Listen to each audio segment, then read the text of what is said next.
অতি গুরুত্বপূর্ণ 5টা আমলের কথা বলবো ইনশাআল্লাহ। কয়টা আমল? 5টা আমলের কথা বলবো।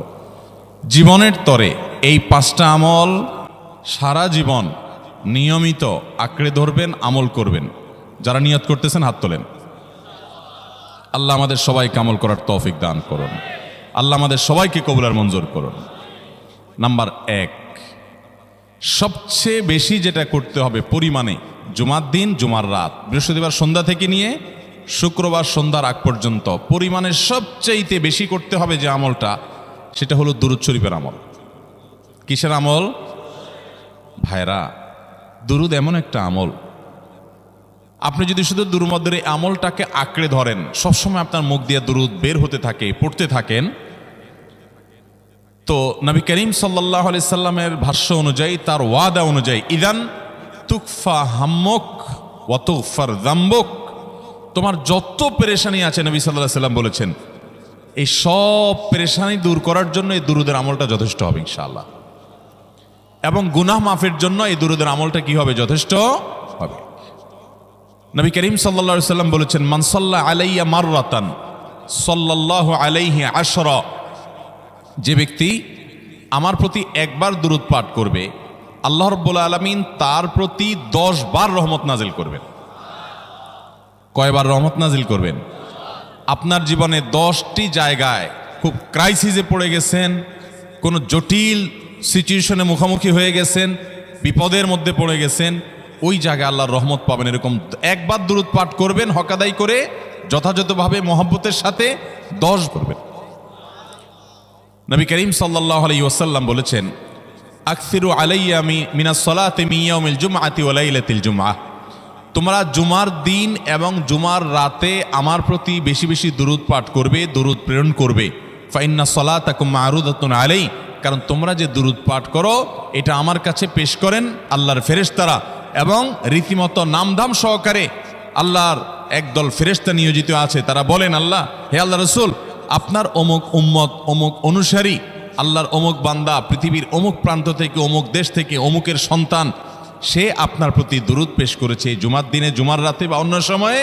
এটা নবী করিম সাল্লাল্লাহু আলাইহি সাল্লামের কাছে রিপোর্ট দেওয়া হয় আল্লাহর নিযুক্ত ফেরেশতাদের মাধ্যমে। আপনি যখন দুরূদ পাঠ করবেন, আপনার ভিতরে এই ফিল হবে যে আমি দুরূদ পাঠ করছি, আর আমার নবীর কাছে এটা উপস্থাপিত হচ্ছে আমার নাম ধাম, আমার রিপোর্ট সহকারে। এই জন্য শুক্রবার দিন এবং রাত, অর্থাৎ বৃহস্পতিবার সন্ধ্যা থেকে নিয়ে শুক্রবার সন্ধ্যা পর্যন্ত এই 24 ঘন্টার মধ্যে নবী করিম সাল্লাল্লাহু আলাইহি সাল্লামের ভাষ্য খেয়াল করেন, আকসিরু আলাই। ওলামা একরাম জানেন, নবী আলাইহিস সালাম সাধারণত কোনো আমল পরিমাণে বেশি করতে বলতেন না। পরিমাণে বেশি করতে বলার মতো আমল খুব কম ইসলামে। গোটা কোরআন যদি খোলেন আপনি, পরিমাণে অধিক করতে বলা হয়েছে এরকম আমল খুব বেশি পাবেন না। তোমরা বেশি বেশি করে নামাজ পড়ো, বেশি বেশি করে রোজা রাখো, এরকম কথা কোরআন হাদিসে নাই। অবশ্যই একজন ইমানদার 5 ওয়াক্ত ফরজ নামাজের পাশাপাশি অধিক পরিমাণে নফল নামাজও পড়বেন, সেটা ভিন্ন কথা। কিন্তু কোরআনে বেশি পরিমাণে আল্লাহর জিকির করার কথা বলা হয়েছে। আর নবী করিম সাল্লাল্লাহু আলাইহি সাল্লাম বৃহস্পতিবার সন্ধ্যা শুরু হলে শুক্রবার সন্ধ্যার আগ পর্যন্ত বেশি পরিমাণে করতে বলেছেন যে কাজটা, সেটা হলো দুরূদ শরীফের আমল। অতএব ভাইরা আমার, বৃহস্পতিবার সন্ধ্যা থেকে নিয়ে শুক্রবার সন্ধ্যা পর্যন্ত, আপনি দোকানদার মানুষ, বৃহস্পতিবারে ব্যবসা করছেন, দোকানদারি করছেন, কোনো অসুবিধা নাই। আপনার অবসর সময়গুলোতে মুখ দিয়ে দুরূদ পড়তে থাকবেন। দুরূদের মধ্যে সবচেয়ে শ্রেষ্ঠ দুরূদ হলো নামাজে যেটা পড়েন, দুরূদ ইব্রাহিম। আল্লাহুম্মা সাল্লি আলা মুহাম্মদ ওয়া আলা আলি মুহাম্মদ কামা সাল্লাইতা আলা ইব্রাহিম ওয়া আলা আলি ইব্রাহিম ইন্নাকা হামিদুম, আল্লাহুম্মা বারিক আলা মুহাম্মদ ওয়া আলা আলি মুহাম্মদ কামা বারাকতা আলা ইব্রাহিম ওয়া আলা আলি ইব্রাহিম ইন্নাকা হামিদুম। তাহলে দুরূদের এই আমলটা, এটা করার জন্য আল্লাহ তাআলা এমন সহজ করে দিয়েছেন যে ওযুর প্রয়োজন নাই। আপনার ওযু নাই, তারপর আপনি দুরূদ পাঠ করতে পারবেন। এবং আপনি এই বড় দুরূদ পড়ার মতো সময় নাই, তো আপনি একেবারে সবচেয়ে সংক্ষিপ্ত দুরূদ পড়েন সাল্লাল্লাহু আলাইহি ওয়াসাল্লাম, তাতেও দুরূদ পাঠের সওয়াব পাবেন। চেষ্টা করব তো ইনশাআল্লাহ। শুক্রবার আসবে, দুরূদ বেশি বেশি করে পাঠ করব। আপনি দোকানে কাজ করেন, আপনার দোকানে আপনার সহকর্মী আরও কাজের লোক আছে, আপনি সবাইকে স্মরণ করাবার জন্য নিজে জোরে জোরে দুরূদ শরীফ পড়বেন এবং বলবেন যে শুক্রবার শুরু হয়ে গেছে, সবাই দুরূদ শরীফের আমল করো। ভাইরা আমার, আমি আমার জীবনের কথা বলতে পারি। আমার জীবনে ওই যে হাদিসের উপরে ইয়াকিন এবং বিশ্বাস আলহামদুলিল্লাহ ছিল। আমার জীবনে আমি অনেকবার দেখেছি এরকম জটিল পরিস্থিতি হয়েছে যে দেয়ালে পিঠ থেকে গেছে, নড়ার জায়গা নাই, আর কোনো আপাত দৃষ্টি থেকে এই বিপদ থেকে উদ্ধারের কোনো পথ নাই। দুরুদ, ইস্তেগফার, দোয়া ইউনুস, এই তিন আমল, পাশাপাশি ইয়াজাল জালাল ওয়াল ইকরাম, এই চারটা জিনিসকে এমনভাবে ধরছে, বিশেষ করে দুরুদ, স্পেশালি সারাক্ষণ দুরুদ। আল্লাহ রাব্বুল আলামিন এমনভাবে সহযোগিতা করেছেন, এমনভাবে উদ্ধার করেছেন যে কল্পনা করলে অবাক লাগে এখন যে এটা কিভাবে সম্ভব। ভাইরা আমার, এক সাহাবী নবী করিম সাল্লাল্লাহু আলাইহি ওয়াসাল্লামের কাছে এসে বলছি, ইয়া রাসূলুল্লাহ, আমি যে দোয়া করি এই দোয়ার মধ্যে আমি নিজের জন্য করব, আমার ছেলে মেয়ের জন্য করব, অনেক কিছু করব, এটা সেটা, রিজিক চাইবো, সুস্থতা চাইবো, অনেক কিছুই তো আল্লাহর কাছে চাইবো। আপনি তো আল্লাহর রাসূল, আপনার জন্য দোয়া করলে আমাদেরই লাভ, একবার দোয়া করলে আল্লাহ 10 বার রহমত নাজিল করবেন, তো আপনার জন্য আমার দোয়ার ভিতরে কত পার্সেন্ট রাখবো? সাহাবী বারবার বিভিন্ন পার্সেন্টেজ বলছিলেন যে 3 ভাগের 1 ভাগ আপনার জন্য রাখি ইয়া রাসূলুল্লাহ, অর্ধেক রাখি, আরো বেশি করে রাখি। তিনি যত বলছেন নবী করিম সাল্লাল্লাহু আলাইহি ওয়াসাল্লাম আরো বাড়ানোর জন্য তাকে উৎসাহ দিচ্ছিলেন।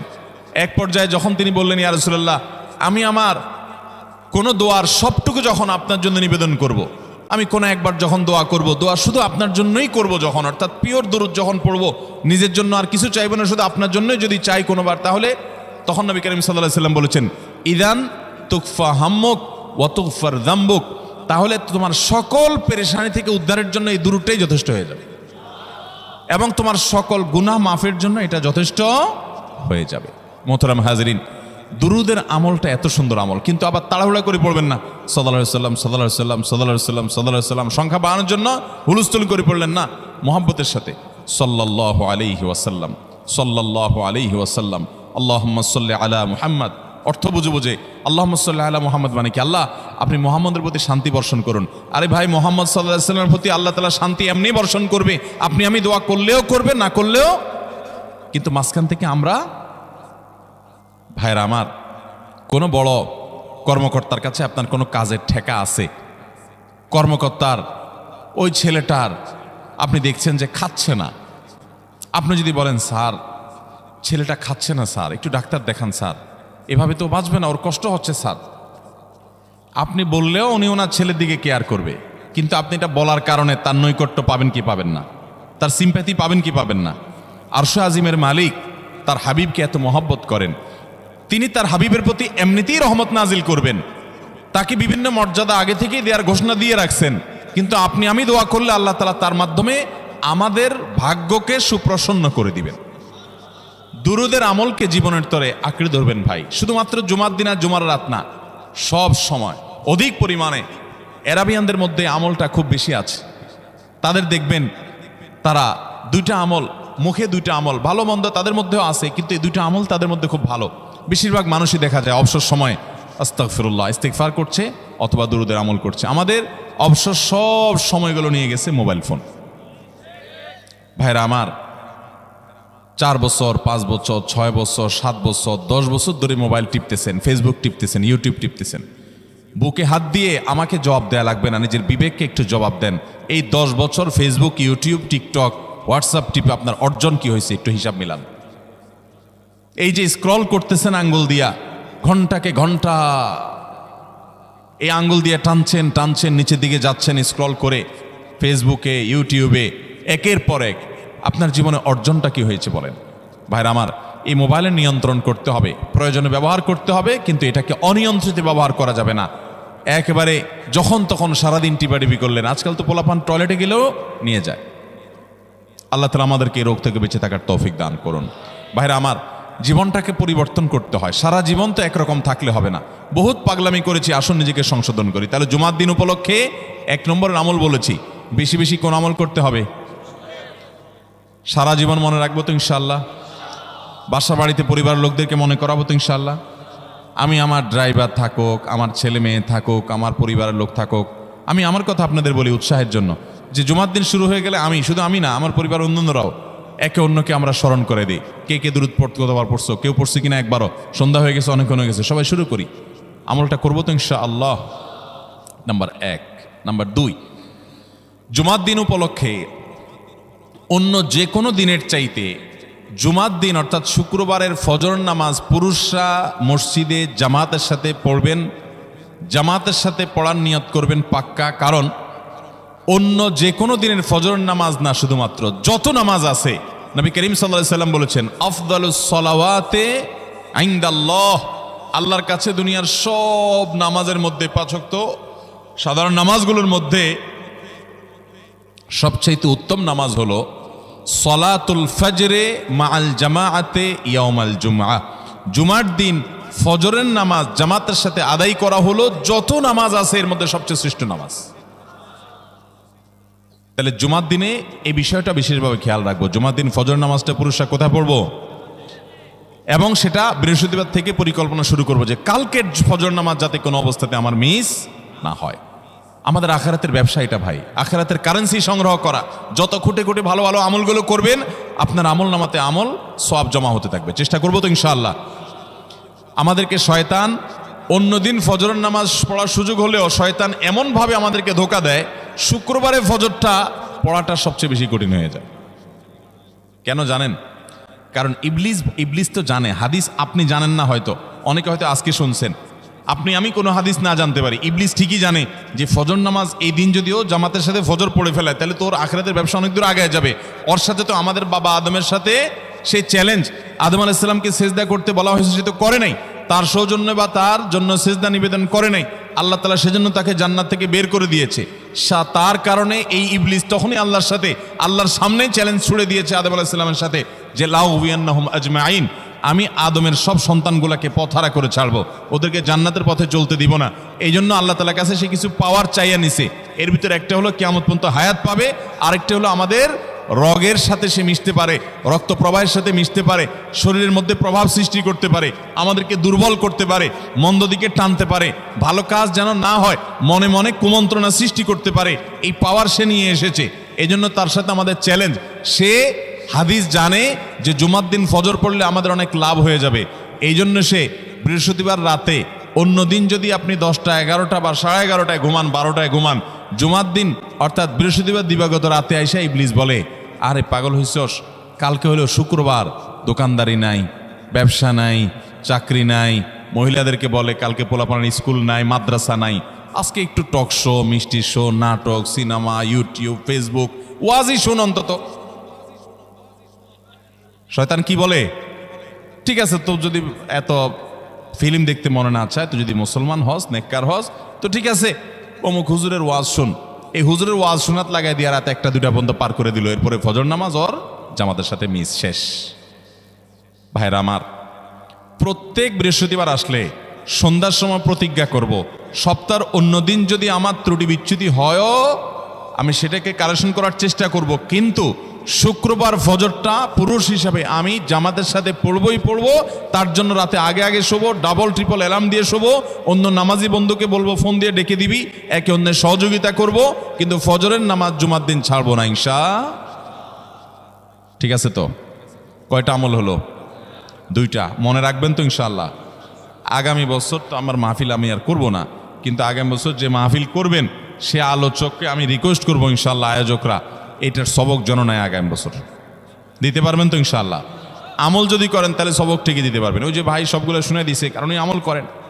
আচ্ছা, 3 নম্বর আমল হলো সূরা কাহাফ পড়ব। কোন সূরা পড়ব?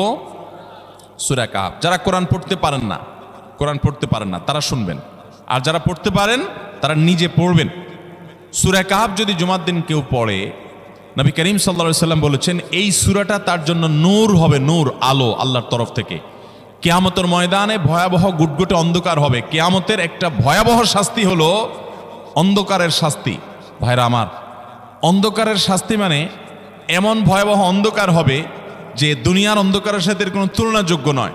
সেই ভয়াবহ অন্ধকারে কিছু আমল আছে যে আমলগুলো মানুষের ওই অন্ধকারের মধ্যে আলোর কাজ দিবে। এর মধ্যে একটা হলো অজুর অঙ্গগুলো যদি কেউ ভালো করে অজু করে, সুন্দর করে ডলে ডলে যেন শুকনা না থাকে, উত্তম রূপে যদি অজু করে, কেউ পানি অপচয় না করে, পানি অল্প নয় কিন্তু ডলে বেশি, সুন্দর করে যদি কেউ অজু করে, এই অজুর অঙ্গগুলো কিয়ামতের ময়দানে উজ্জ্বল হয়ে জলজল করে জ্বলতে থাকে এবং তার জন্য আলোর কাজ দেয়।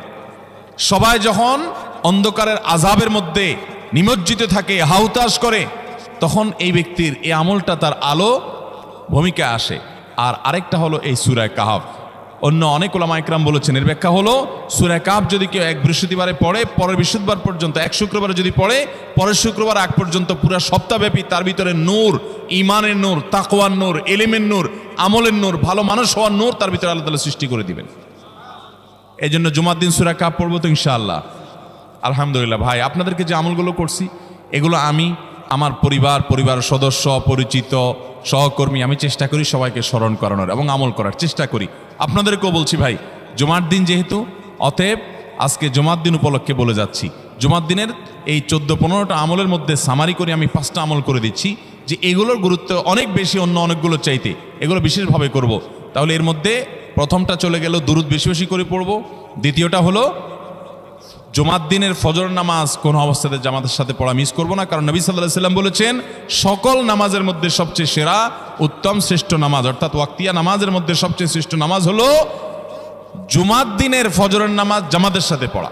তাহলে মহিলারা কি করবে? মহিলারা পুরুষদেরকে উঠায় উঠায় মসজিদে পাঠিয়ে দিবে এবং সহযোগিতা করবে, তাহলে তার মাধ্যমে তারাও একই সওয়াব পেয়ে যাবে। আর 3 নম্বর আমলে বলেছিলাম সূরা কাহফ, এটা নারী পুরুষ সবাই করবে বেশি বেশি করে, ঠিক আছে তো ইনশাআল্লাহ? আমরা অনেক ভাই আছি সপ্তাহের 6 দিন আমাদের কোরআন পড়ার সুযোগ হয় না, তো অন্তত জুমার দিন সূরা কাহফটা যদি আপনি বাধ্যতামূলক করেন, আলহামদুলিল্লাহ, এটা অনেক বড় সূরা, পড়তে আপনার 20-25 মিনিট 30 মিনিট সময় পর্যন্ত লেগে যাবে। আপনি আধা ঘন্টা সময় ধরে যদি আস্তে আস্তে সুন্দর করে পড়েন, তো সপ্তাহে একবার অন্তত কোরআনের সাথে আপনি সময় দিলেন। আরেকটা সুসংবাদ শুনেন, সূরা কাহফ যদি কেউ মুখস্থ করে, তেলাওয়াত করে নিয়মিত, বিশেষ করে সূরা কাহফের প্রথম 10টা আয়াত যদি কেউ মুখস্থ করে, নবী করিম সাল্লাল্লাহু আলাইহি সাল্লাম বলেছেন কিয়ামতের আগে দাজ্জালের যে ফিতনা আসবে, যেই ফিতনায় বহু মানুষ দাজ্জালকে আল্লাহ মনে করে বেঈমান হয়ে জাহান্নামে যাবে, এই ফিতনা থেকে পৃথিবীতে এমন কোনো নবী ছিল না, এমন কোনো রাসূল আসেন নাই।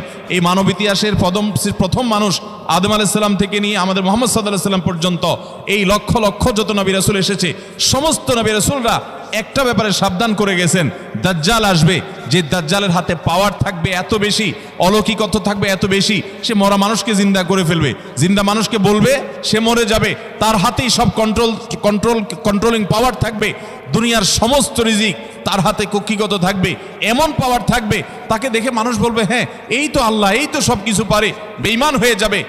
এই দাজ্জালের ফিতনায় তোমরা পড়বা না, বেঁচে থাকবা। বুদ্ধি দিয়া বিবেক দিয়ে মানুষ বাঁচতে পারবে না। দাজ্জালের ফিতনা থেকে বাঁচার জন্য সকল নবী রাসূলরা এই জন্য সাবধান করেছেন। আমাদের নবী সাল্লাল্লাহু আলাইহি সাল্লাম নামাজের শেষ বৈঠকে দোয়া মাসুরের জায়গায় একটা দোয়া পড়তেন, আল্লাহুম্মা ইন্নী আউযু বিকা মিন আযাবিন নার ওয়া আযাবিল কবর ওয়া আউযু বিকা মিন ফিতনাতিল মাহইয়া ওয়াল মামাত ওয়া আউযু বিকা মিন শাররি ফিতনাতিল মাসীহিদ দাজ্জাল। আল্লাহ আপনার কাছে দাজ্জালের ফিতনা থেকে পানা চাই। 1450 বছর হয়ে গেছে, এখনো দাজ্জালের আবির্ভাব হয় নাই, হবে কিয়ামতের আগে, কখন হবে আল্লাহ ভালো জানেন। কিন্তু নবী সাল্লাল্লাহু আলাইহি সাল্লাম বলেছেন সূরা কাহফের প্রথম 10 আয়াত যদি কেউ মুখস্থ করে, তো এই ব্যক্তিকে আল্লাহ রাব্বুল আলামিন এবং যদি তেলাওয়াত করে, এই ব্যক্তিকে আমলের মাধ্যমে দাজ্জালের ফিতনা থেকে আল্লাহ বাঁচিয়ে রাখবেন। দাজ্জাল তো অনেক পরের কথা, কোথাকার কোন আল্লাহর প্রতি অবিশ্বাসী মুশরিক বা কাফের খেলোয়াড় একটু পায়ের ভিলকি দেখায়, লক্ষ লক্ষ কোটি কোটি মানুষ হুমড়ি খেয়ে তার ভক্ত হয়ে ইমানি চেতনা, আমলি চেতনা, তাকওয়া, তাহারাত সব খুঁয়ে বসে থাকে। আর সেখানে দাজ্জালের মতো এরকম মিরাকল, সব মিরাকল তার হাতে থাকবে। এরকম পরিস্থিতি যখন আসবে তখন মানুষ কি করবে? এখন এই যে তথ্য প্রযুক্তির উন্নতির এই সময়ে কত মুসলমানের সন্তান বেঈমান হয়ে যাচ্ছে, বিজ্ঞানীরাই তারা আল্লাহ বানায় বসে থাকতেছে, আছে না নাই? ধারণামূলক বিষয়কে তারা চূড়ান্ত বিষয় বানিয়ে বসে আছে, বেঈমান হয়ে যাচ্ছে। এবং টাকার যে কারিশমা, টাকা দিলে সব হয়ে যায়, টাকা নাই তো কিছুই হয় না। এই জন্য বেঈমান হয়ে অনেকে বলে যে টাকাই নাকি দ্বিতীয় খোদা, নাউজুবিল্লাহ। ভাইরা আমার, দুনিয়ার এই ভেলকি কি দেখছি আমরা? কিয়ামতের আগে ভেলকি আরো অনেক দেখবে আমাদের পরবর্তী প্রজন্ম, আমাদের ছেলে মেয়েরা, নাতিপুতিরা আরো অনেক ভেলকি দেখবে। এমন ভেলকি দেখবে যে তাদের আল্লাহর প্রতি ঈমান আনা, আখিরাতের প্রতি বিশ্বাস করাটা কঠিন থেকে কঠিন হয়ে যাবে। এরকম পরিস্থিতি তৈরি হবে দুনিয়াতে। তথ্য প্রযুক্তির উন্নতির নাম দিয়ে, এটার নাম দিয়ে, সেটার নাম দিয়ে মানুষের জীবনযাত্রা সহজ হবে, কিন্তু এর মাধ্যমে মানুষের ঈমান দুর্বল হওয়ার অনেক সম্ভাবনা, শঙ্কা তৈরি হবে এবং শয়তান সেগুলো সৃষ্টি করবে। এই আশঙ্কা থেকে বাঁচার জন্য সূরা কাহফটা হলো মহৌষধের মতো। অতএব জুমার দিন প্রত্যেক শুক্রবারে সূরা কাহফ পড়ব তো ইনশাআল্লাহ। মায়েরা, বোনেরা, আমরা ভাইয়েরা যারা আছি, বাবারা যারা আছি, আল্লাহর ওয়াস্তে জীবনের তরে নিয়ত করে নেন আজকের মাহফিল থেকে জীবনে কখনো বৃহস্পতিবার সন্ধ্যা থেকে শুক্রবার সন্ধ্যার আগ পর্যন্ত আমার হাজার ব্যস্ততা থাকুক, সূরা কাহাফটা পড়া ছাড়া আমি কোনো কাজ করব না আমি আল্লাহর অনেক বান্দাকে ব্যক্তিগতভাবে জানি, আমি নিজেও এতটা গুরুত্ব দিয়ে করতে পারি না। অনেক বড় সরকারি কর্মকর্তা, অনেক বড় পদের নাম আমি বলবো না, আমাকে বলে ভাই আমি মাগরিবের পর, ব্যক্তিগতভাবে আমি জানি উনি খুব সৎ মানুষ, সব মানুষ একরকম হয় না, সৎ মানুষ। উনি বললেন ভাই মাগরিবের পরে আমার ফ্যামিলির সব বাচ্চা কাচ্চা সবাইকে আমি বলি, আমি ব্যস্ত থাকলেও বলি যে মাগরিবের পরে আগে সবাই সূরা কাহাফটা পড়ে ফেলো, এরপর অন্য সব আমল। আমরাও চেষ্টা করবো না ইনশাআল্লাহ। কয়টা আমল গেল? তাসাল, ফরজ গোসল হলে ফরজ গোসল করবে, উত্তম রূপে গোসল করবে, ভালো করে গোসল করবে জুমার দিন। ওয়ামাশা ওয়ালামিয়ার কাব, জুমার নামাজের জন্য পায়ে হেঁটে মসজিদে যাবে, বাহনে চড়বে না। কেউ যদি মাজুর হয় সে বাহনে চড়লেও চলবে, কিন্তু সাধারণ যারা সুস্থ আছেন পায়ে হেঁটে মসজিদে যাবেন, বাহনে চড়লেন না। জুমার দিনের কথা, জুমার নামাজের কথা। ওয়াদানা মিনাল ইমামে ওয়ালামিয়ালগু, ইমামের কাছাকাছি গিয়ে বসবে, দূরে না, যত কাছে যেতে পারে একদম সামনের কাতার ইমামের কাছাকাছি গিয়ে বসবে, কোনো অনর্থক কথা বলবে না, দুনিয়াবি কথা বলবে না, বেহুদি কাজ করবে না। ওখানে গিয়ে যতক্ষণ সময় পাবে জিকির, আজকার, তেলাওয়াত, তাসবিহ, দোয়া, রোনাজারি, কান্নাকাটি, বই পড়া, দিনী কাজ করা, এর মধ্যে সে কাটাবে নিজেকে। এই কয়েকটা কাজ যদি করে তাহলে কাজ কয়টা হলো? আগে আগে ঘুম থেকে উঠা, ওই যে ফজর নামাজ জামাতের সাথে পড়া ইত্যাদি, গোসল করা উত্তম রূপে, আর পায়ে হেঁটে মসজিদে যাওয়া, বাহনে না চড়া। 4 নম্বর হলো ইমামের কাছাকাছি গিয়ে বসা, কোনো অনর্থক কাজ না করা। এই 4টা কাজ যদি কেউ জুমার দিনে করে, নবী করিম সাল্লাল্লাহু আলাইহি সাল্লাম বলেছেন ওই ব্যক্তি বাসা থেকে মসজিদ পর্যন্ত যে আসলো, যতগুলো পা ফেলবে, যতগুলো স্টেপ ফেলবে, যতগুলো কদম দিবে, প্রতিটা কদমের বিনিময়ে আল্লাহ রাব্বুল আলামিন তার অ্যাকাউন্টে, তার আমল নামাতে 1 বছর রাত জেগে, সারা রাত জেগে তাহাজ্জুদ নামাজ পড়লে এবং 1 বছর সারা দিন, প্রত্যেকটা দিন পুরা বছর জুড়ে নফল রোজা রাখলে যে পরিমাণ সওয়াব পাইতো, 1 বছর নফল রোজা, 1 বছর রাতভর জেগে তাহাজ্জুদের নামাজ পড়ার সওয়াব মাত্র একটা কদম ফেলার বিনিময়ে দিবেন। তাহলে আপনার বাসা থেকে যদি মসজিদে আসতে 100টা কদম হয়, 100 বছরের নফল নামাজ, 100 বছরের নফল রোজা, আপনি এটার সওয়াব আপনার অ্যাকাউন্টে জুমার দিন মাত্র 4টা কাজ করার মাধ্যমে আপনি পেয়ে যাবেন।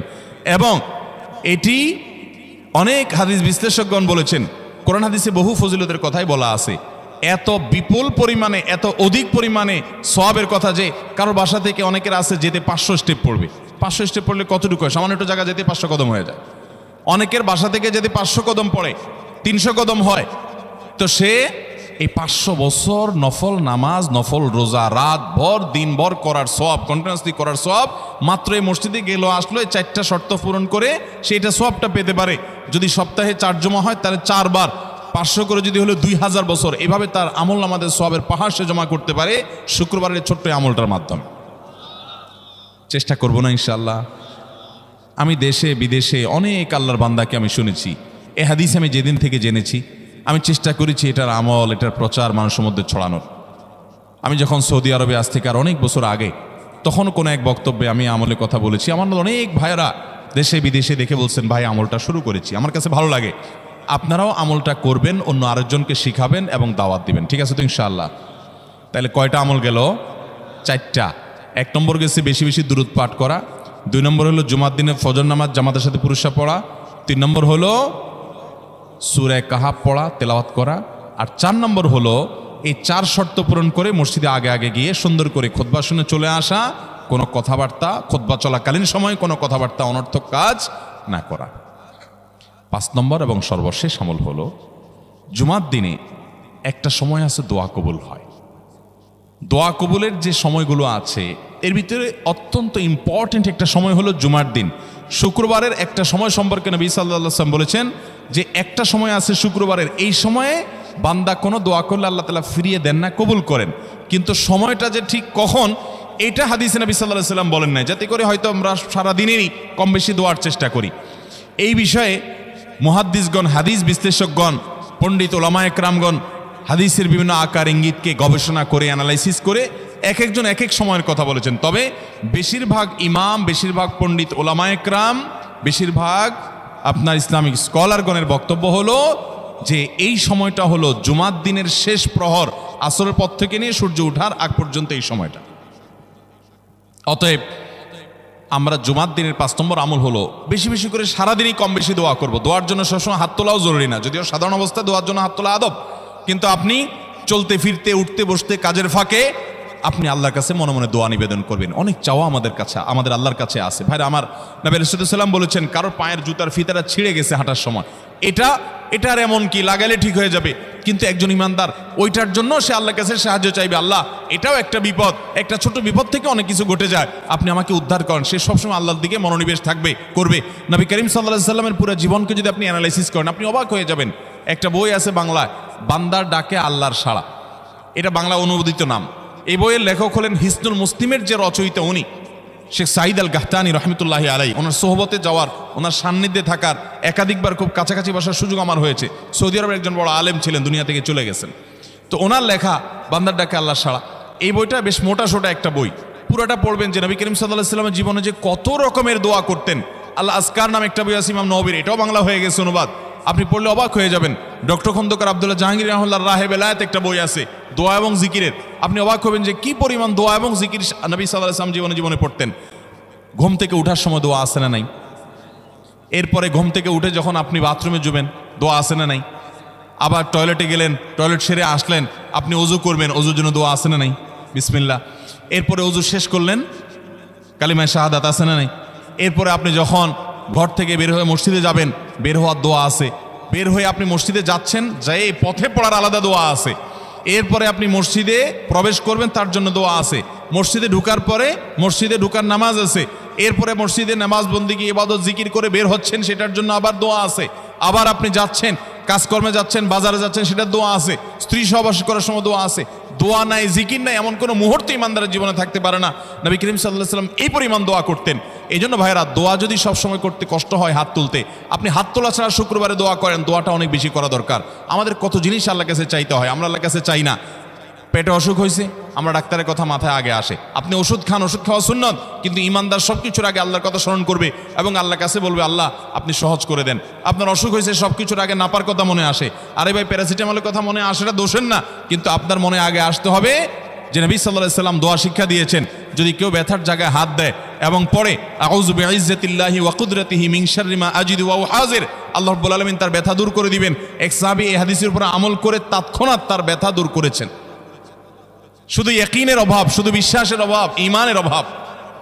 তাহলে আমাদের আল্লাহর দিকে মনোনিবেশ করতে হবে দোয়ার জন্য বেশি বেশি। তাহলে শুক্রবারে 5 নম্বর আমল হলো বেশি বেশি কি করবো ইনশাআল্লাহ? দোয়া, বেশি বেশি দোয়া করবেন, উঠতে বসতে চলতে ফিরতে। বিশেষভাবে সূর্য ডুবার আগের যে সময়টা শুক্রবার, অর্থাৎ দিনের শেষ সময়টা, বিশেষভাবে আল্লাহ তাআলার কাছে দোয়া করব। ঠিক আছে তো ইনশাআল্লাহ?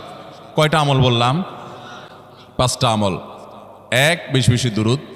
2, ফজর নামাজ জামাতের সাথে পড়া পুরুষরা, মহিলারা অক্তমত পড়বেন, পুরুষদেরকে পাঠিয়ে দিবেন মসজিদে। 3, সূরা কাফ পড়বেন। 4, আগে ঘুম থেকে উঠে উত্তম রূপে গোসল করে মসজিদে আগে আগে গিয়ে পায়ে হেঁটে গিয়ে সামনে ইমাম সাহেবের কাছাকাছি গিয়ে বসা, অনর্থক কথা কাজ না করা, তেলাওয়াত জিকির আজকারের মশগুল থেকে নামাজটা পড়ে বের হয়ে আসা, এই কাজ। নাম্বার 5, দোয়া করা, বিশেষ করে দিনের শেষ প্রহরে। আমল করবো তো ইনশাআল্লাহ? মনে থাকবো তো ইনশাআল্লাহ?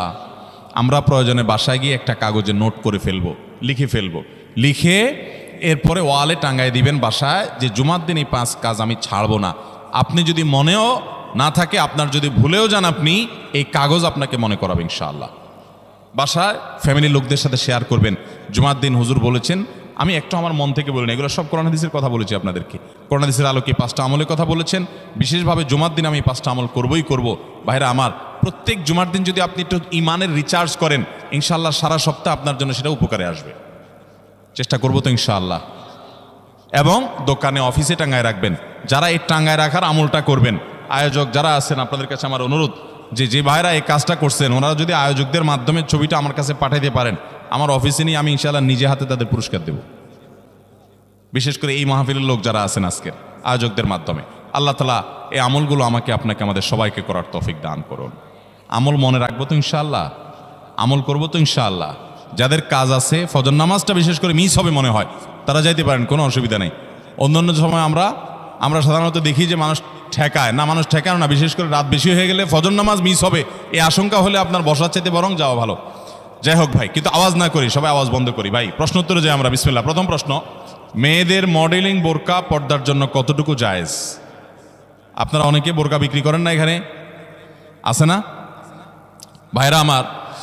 যেই সমস্ত বোরকার মধ্যে কারুকার্য আছে অনেক বেশি, বোরকার মধ্যে আবার মডেলিং হয়, অবাক করা বিষয়। কিয়ামতের আগে যে আসলে আরো কত কিছু হবে। এই বোরকার উপরে যদি মডেলিং কারুকার্য হয়, চাকচিক্য হয়, বোরকা যদি খুব টাইট ফিট হয়, বোরকা যদি এমন হয় যে বোরকা বরং পুরুষের দৃষ্টিকে আরো বেশি আকর্ষণ করে, তাহলে এই বোরকা ঢাকার জন্য আরেকটা বোরকা লাগবে। তা না হলে পর্দা হবে। পর্দার উদ্দেশ্য হলো নিজের সৌন্দর্যকে অনাবৃত করা, নিজের সৌন্দর্যকে ঢেকে রাখা, এটাই হলো পর্দার কি উদ্দেশ্য। সেখানে যদি পর্দার উদ্দেশ্যটাই নষ্ট হয়ে যায়, তাহলে এই বোরকা পরলে পর্দা করার যে নির্দেশ সেটা পালন হবে। ভাইরা আমার, এই জন্য টেডি মার্কা বোরকা, আপনার এই মডেলিং মার্কা বোরকা, স্টাইলিশ বোরকা, এগুলা পর্দা হবে না এগুলা দ্বারা। হ্যাঁ, কোনো নারী তিনি খোলামেলা চলাফেরা করেন, তিনি দিনের পথে মাত্র আসছেন, মডেলিং দিয়ে শুরু করছেন, আস্তে আস্তে ইনশাল্লাহ পিওর বোরকা যাবেন, হ্যাঁ, সেই হিসাবে তার জন্য আমি বলতে পারি এটা ওজোর, ঠিক আছে, উনি চেষ্টা করেছেন, শুরুটা অন্তত করেছেন। কিন্তু ভাইরা, পরিপূর্ণ পর্দা করতে চাইলে এই মডেলিং বা স্টাইল মার্কা বোরকা হবে। আচ্ছা বলেন তো, আপনার আমার মা বোন বা স্ত্রীকে যদি আমরা বাহিরে নিয়ে যাই, তাদের সাথে আমরা বাহিরে যাই, তারা যদি খোলামেলা পোশাক পরে যায় বা এমন পোশাক পরে যায় যেটা সব পুরুষের দৃষ্টিকে আকৃষ্ট করে, তাহলে অন্য সব পুরুষরা তার দিকে তাকাইলে আপনার কাছে ভালো লাগে না খারাপ লাগে? কেমনে খারাপ লাগে? অনেক পুরুষটা আছে বউয়ের ছবি ফেসবুকে দিয়ে বলে আপনাদের ভাবি কেমন হলো বললেন। অনেক পুরুষ এ কাম করে না? ফেসবুকে আবার কমেন্টে নিচে দিয়া দোস্তরা লেখে, দোস্ত ভাবি অনেক সুন্দর, মাশাআল্লাহ, আবার মাশাআল্লাহ লেখে। এরপরে আবার দোস্ত আবার রিপ্লাইতে দেয় কি, ধন্যবাদ দোস্ত, মানে আমার বউরে তুই সুন্দর বলছস, তার মানে তুই দেখছস, মনে মনে জল্পনা কল্পনা করছস, করে আবার লিখছস, এই জন্য তোর ধন্যবাদ। ভাইরা আমার, মানুষের বিবেক যখন লোপ পেয়ে যায় তখন সে হিতাহিত জ্ঞান হারিয়ে ফেলে।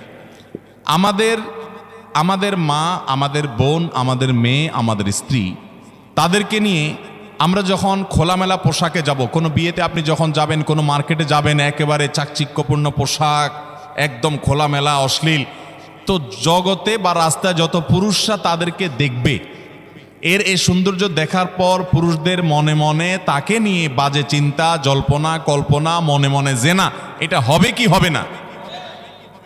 না, হবে না। সবাই কি বাজে চিন্তা করে আপনার মতো? পবিত্র চিন্তা করতে পারে না? কি বলেন ভাইরা আমার? যারা নিজেদের বউকে নিয়ে এটা নিয়ে সন্দেহে আছেন, আমি তাদেরকে বলতেছি, আমাকে উত্তর দেওয়া লাগবে না, আপনার নিজেকে প্রশ্ন করেন, নিজের বিবেককে প্রশ্ন করেন। আপনি এরকম মহিলা রাস্তাঘাটে দেখলে আপনার কি হাল হয়?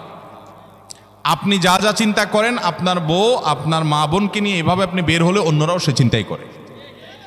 আল্লাহ আমাদের বিবেকটাকে খোলার তৌফিক দান করুন। আমি মিডল ইস্টে, বিশেষ করে সৌদি আরবে অনেক মানুষ দেখছি, দিনদারির নামগন্ধ নেয়, টাকার নিচে সে জুব্বা পরে, হারাম কাজ করে, বিড়ি খায়, সিগারেট খায়, 2 নম্বরই করে, মানে মুসলমান হিসেবে কোনো ভালো মুসলমান না। কিন্তু গল্লির ঠাওয়ার ঠিক আছে, জায়গা মতো সে একেবারে সুসের মতো সোজা, বইয়ের ব্যাপারে পরিপূর্ণ পর্দা মেনটেন করে, কোনো রাষ্ট্রীয় নির্দেশের কারণে না। বেশিরভাগ পুরুষরা এটা করে এই জন্য, কারণ সে জানে তো সে নিজে অন্যের মেয়েকে খোলামেলা দেখলে কি জল্পনা কল্পনা তার মনে আসে সে জানে, অতএব তার স্ত্রীকে নিয়ে গেলে অন্যরা কি জল্পনা করবে সে জানে, এই জন্য তার আত্মসম্মান বোধের জায়গা থেকে সেটা করে।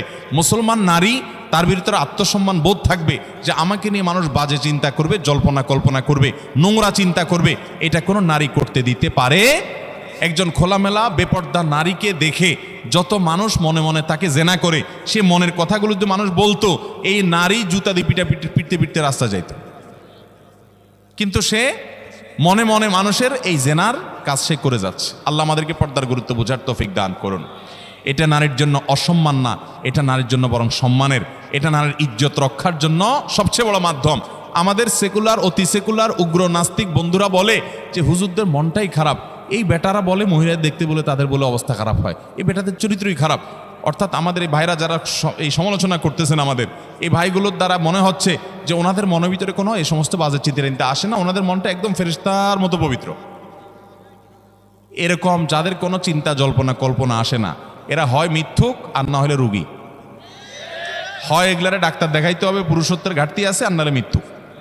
আল্লাহ তাআলা সৃষ্টি করেছেন এভাবে, তোমার কোনো মনে চিন্তাই বাজে আসে না, তোমার মতো এই অসুস্থ মানুষ, তোমার তো হাসপাতালে ভর্তি হওয়া উচিত। আল্লাহ রাব্বুল আলামিন আমাদেরকে পর্দার গুরুত্ব বোঝার তৌফিক দান করুন। অনেক পুরুষ আছে নিজের বউয়ের জন্য চাকচিক্যপূর্ণ বোরকা পরে নিয়ে যান। না ভাই, আপনার বউর যত সাজগোজ সব বাসা বাড়িতে হবে একান্তে। আপনি বাইরে রাস্তাঘাটে কেন বিলে বেড়াচ্ছেন? মহর দিয়ে বিয়ে করছেন আপনি, আর রাস্তাঘাটে মানুষকে দেখা বেড়াচ্ছেন। আত্মসম্মান বোধ থাকা উচিত। আল্লাহ আমাদেরকে পর্দার গুরুত্ব বোঝার তৌফিক দান করুন। তাহলে স্টাইলি বোরকা এগুলো পড়লে কিন্তু কাজ হবে না, বোরকার কাজ হবে না। আমি এখান থেকে গ্রামে যাব এবং ওই দিনই আবার চলে আসব, এক্ষেত্রে আমার নামাজ কি কসর করতে হবে? দেখুন, গ্রামে আমরা প্রত্যেকে যার যার বাড়িতে যখন যাব, সেটা আমাদের মূল ঠিকানা, আসল ঠিকানা হলে সেখানে আমি 1 ঘন্টার জন্য যদি যাই, নামাজ আমাকে পুরো পড়তে হবে। নিজের স্থায়ী ঠিকানাতে কখনো কসর হয়? পথে কসর হবে। বাড়িতে যখন চলে গেছেন, আপনার বাড়ি কুমিল্লাতে, আপনার বাড়ি চট্টগ্রামে, আপনার বাড়ি বগুড়াতে বা খুলনাতে বা সিলেটে, আপনার বাড়ি যেখানেই হোক না কেন, যখন সফরের দূরত্ব হবে, নিজের স্থায়ী ঠিকানায় 1 ঘন্টার জন্য যদি যান, সেখানে পুরো নামাজ পড়তে হবে, কসর চলবে। কিন্তু কিছু লোক আছে, গ্রামে বাড়ি আছে ঠিক আছে, কিন্তু তাদের গ্রামের বাড়ি এখন আর স্থায়ী ঠিকানা না। ধরুন আপনি ঢাকা শহরে বাড়ি কিনছেন বা ফ্ল্যাট কিনছেন, পাসপোর্টে, এনআইডিতে, সরকারি সব কাগজে পত্রে ঠিকানাতে আপনি স্থায়ী ঠিকানাও এটা, বর্তমান ঠিকানাও এটা। গ্রামের বাড়ি আছে কিন্তু ওটা আপনার স্থায়ীও না, বর্তমান ঠিকানাও না, জাস্ট বেড়াইতে যান, ভাই বেড়াদাররা আছে, অন্যরা আছে, তাহলে ওইটাতে আপনি গেস্ট, সেখানে আপনি কসর পড়বেন। এবং এটা আপনার স্থায়ী এবং বর্তমান ঠিকানা হলে, অনেকে আছে বাড়িতে জমি জমা আছে, শুধুমাত্র থাকার ঘর বাড়িও নাই এবং ভাগযোগ হয়ে গেছে, সে শুধু গেস্ট হিসেবে যায়, ভাইদের মেহমান হয়ে যায়, তাহলে সে কসর পড়বে। আর না হলে স্থায়ী ঠিকানায় গেলে 1 ঘন্টার জন্য সে কি করতে হবে? পুরো নামাজ পড়তে হবে, যদি স্থায়ী ঠিকানা হয় তার গ্রাম। এরপরে প্রশ্ন হলো, আমি অনেকবার তওবা করেছি, প্রত্যেকবারই ভঙ্গ হয়েছে, তাহলে কি আমি মুনাফিক হয়ে গেছি? না ভাই, তওবা হওয়ার পর তওবা ভেঙে যাওয়াটা অস্বাভাবিক নয়। আপনারা খুশি হবেন শুনে, আমাদের রব আল্লাহ রাব্বুল আলামিনের একটা গুণবাচক নাম হলো তাওয়াব। কি নাম ভাই? তাওয়াবের মানে জানেন? আল্লাহু আকবার। রিপিটেডলি, বারবার যিনি বান্দার তওবা কবুল করেন। এই জন্য ভাই, একবার গুনাহ হয়ে গেছে, আল্লাহর কাছে তওবা করেছেন, চেষ্টা করছেন যে আর যেন না হয়, কিন্তু আবার শয়তান কাত করে ফেলে দিয়েছে, আবারও তওবা করে ফেলবেন এবং দুর্বল হবেন না। এখানে ইবলিস আপনাকে বলবে, তুই এতবার একই কাজ করে তওবা করছস আল্লাহর কাছে, আবার কোন মুখে তওবা করবি? থাক, বাদ দে। আপনার তওবা থেকে দূরে সরাবে। এটা হলো শয়তানের সবচেয়ে বড় অস্ত্র। কখনো নিরাশ হওয়া যাবে না। তওবা আগের বারের চাইতে পরের বারটা আরো স্ট্রং করবেন, যে ঠিক আছে আগের বারটা তওবা আমি দুর্বল ছিল, এটাকে আরো স্ট্রং করব, চেষ্টা করবো না ইনশাআল্লাহ। তাহলে তওবা বারবার করতে হবে, বারবার করতে হবে। ভেঙে গেলে আরো শক্ত, হার্ডলি তওবা করতে হবে, নিজের প্রতি নিজে শাসন চালাতে হবে। এভাবে ইনশাআল্লাহ সামনে আগাইতে হবে। ভারতবর্ষে একজন কবি বলেছেন, আরে ইয়ে কুস্তি তো হয় অমর ভর কি, কবি ও দাবালে কবি তু দাবালে। ইবলিসের সাথে তোমার এই লড়াই তো সারা জীবনের। কখনো ইবলিস তোমাকে কাত করে ফেলে দিবে, তোমার দ্বারা গুনাহ করায় ফেলবে, আবার কখনো চোখের পানি ফেলে কেঁদে কেটে আল্লাহর কাছে একান্তে। ভাইরা, কিছু নির্জন সময় কাটানো দরকার। আমাদের কোনো নির্জন সময় নাই। নির্জন সময় হলে ওই মোবাইলে আমরা ঢুকে পড়ি, মোবাইল টোবাইল বন্ধ করে ফেলে দিনে রাতে 24 ঘন্টার ভিতরে 5 ওয়াক্ত নামাজের পরে আগে যে কোনো সময় অন্তত 2-4-5টা মিনিট একটু চিন্তা ভাবনা করবেন, একটু নিজের হিসাব মিলাবেন, আল্লাহর সাথে কথা বলবেন। আজকে একটা গুনাহ হয়ে গেছে, আজকে একটা কাস্টমার মহিলা আসছে, তার সৌন্দর্য দেখে তাকে নিয়ে বাজে চিন্তা জল্পনা কল্পনা করেছি, নোংরামি করেছেন, গুনাহ কাজ করেছেন। কোনো কাস্টমার এসেছে, তার সাথে ফাঁকি ঝুঁকি দিয়েছেন, 2 নাম্বারই করেছেন, মিথ্যা কথা বলেছেন, কিনা দর এত আছে বলেছেন, আসলে এত আসে নাই। এই যে মিথ্যা বলেছেন কয়টা টাকার জন্য, এই টাকা দুনিয়াতে থেকে যাবে, মিথ্যাটা আপনার আমলনামা যুক্ত হয়ে আখিরাতে যাবে। এইসব কথা চিন্তা করে আল্লাহর কাছে চোখের পানি ফেলে একান্তে, আল্লাহ করে ফেলেছি আজকে শয়তানের পালায় পড়ে, আল্লাহ খেয়াল ছিল না, আপনি মাফ করে দেন। মালিক, আপনি মাফ না করলে কিয়ামতের ময়দানের শাস্তি হবে ভয়াবহ। দুনিয়াতে আপনি ছেড়ে দেন, আল্লাহ মাফ করে দেন। মাফ চায়া দুনিয়া থেকে ওইটাকে নিষ্পত্তি করেন, একটু চোখের পানি ফেলেন, সেজদায় পড়ে যান, 2 রাকাত সালাতুত তওবা নামাজ পড়ে আল্লাহর কাছে মাফ চান, এরপরের দিন আরো স্ট্রং করেন। এভাবে আপনি লড়াই চালাতে থাকবেন। আরে এই কুস্তি তো হয় অমর ভর কি, কবি ও দাবালে কবি তু দাবালে। শয়তান গুনাহ কমা আপনার দ্বারা করায় সে জিতে যাবে, আর আপনি তওবা করে চোখের পানি ফেলে গুনাহ মাফ করিয়ে তারপরে আপনি শয়তানের উপরে জিতে যাবেন। তওবা করতে থাকবো তো ইনশাআল্লাহ। তওবা করতে কখনো ক্লান্ত হবেন, তওবা অব্যাহত রাখবেন, অনবরত রাখবেন। দুনিয়াতে কোনো ফেরেশতা মানুষ নাই, সবাই গুনাহ